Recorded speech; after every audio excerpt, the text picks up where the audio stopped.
I thought this was really important. This traditional family resolution and project that you're working on. Why don't you share with us what's going on? Yeah, definitely. So often as legislators, we're focusing on the things we're against. And I had a couple of people, Conrad Woodall and Kate Hartley, had this idea and brought it to me to have a traditional family values month in the state of Idaho. And what I love about it is it's shifting the conversation from what we're against to saying, look, this is what we're for. We want to uphold what's good and beautiful and true. And the traditional family has been the foundation of our society since the beginning of time. The resolution actually starts out by saying traditional families designed by God have been the foundation of society since creation. And what a wonderful thing to do to celebrate the family. I have a saying that our children are emulating what we celebrate, and we need to celebrate what's good. And so the idea of this resolution is to have a month where we celebrate the family, starting the Friday before Mother's Day and ending the Friday after Father's Day. And that's the website. And we have a petition on the website there.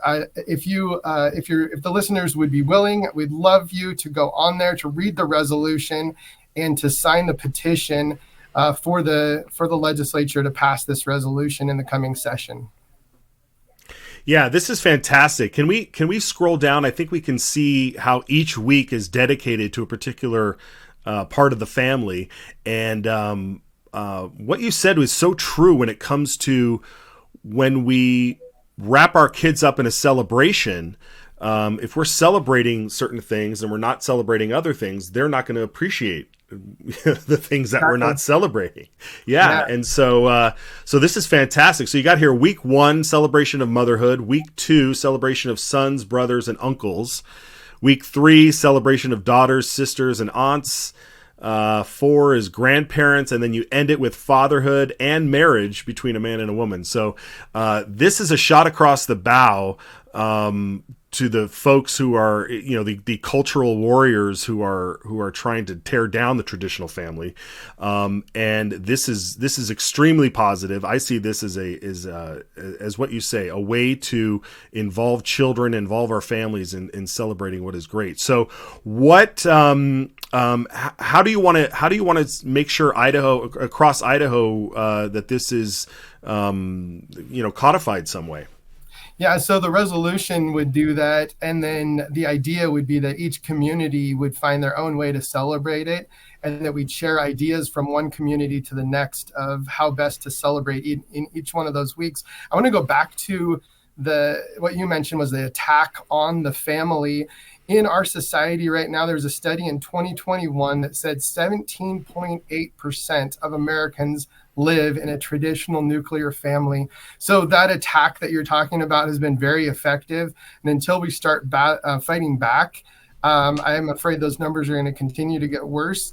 What the idea of having a strong family, it's actually the solution to most of the things that the government tries to fix.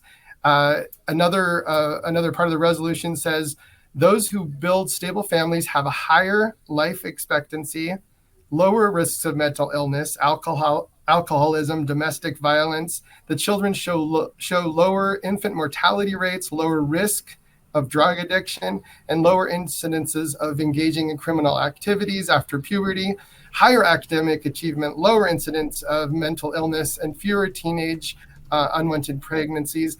And then it finishes with this, which is powerful. A stable family is the lowest cost option for both its members and the state. Wow. The numbers back it up, and even we've seen it across all demographics. When there are two parents in the home, when there is a mother and a father, and that stability, that nuclear family, of how less dependent you are on the services of the state.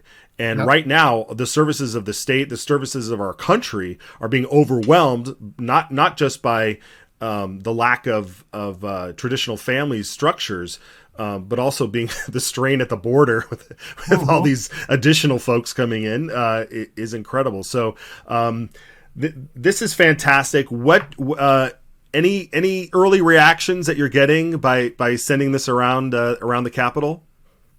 Yeah, everyone I've talked to so far has been really excited about it. Obviously, there's people I haven't talked to that would oppose it, but I think the vast majority of the people in Idaho understand that families are the foundation of our society. That we need strong, healthy families to make Idaho continue to flourish. And so I think I'll be able to get enough people behind this to get it across the finish line. And I'm excited for we're going to have a launch in June of a celebration up in Coeur d'Alene that we've already started planning.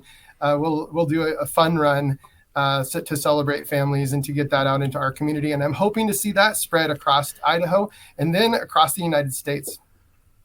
Yeah, fantastic. So what we need people to do is to go to tradfam.org and sign that petition. Read the resolution that Senator Toews is presenting, and throw your name on this, and let's give him some firepower when he goes before his colleagues to try and get this passed. When a resolution happens, correct me if I'm wrong here, does it end up at the governor's desk, or is this just something that's straight out of the legislature? Does the governor have any say in this?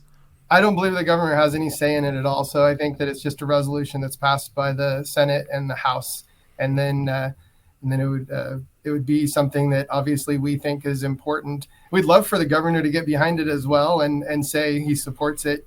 There we go. Yep.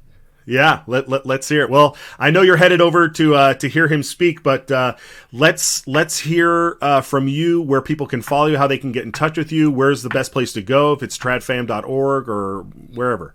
Yeah, for the resolution, tradfam.org is the best way to get involved in that movement. If you have other issues you want to talk with me about, benforidaho.com. It has access to my newsletter and to my position statements and more about me. So thank you very much for setting this up, Matt. It's such a pleasure, and I look forward to talking with you many more times throughout the session. Yeah, we look forward to having you back, Senator. Thank you so much, and enjoy the speech today. Thank you. Take care. All right, take care.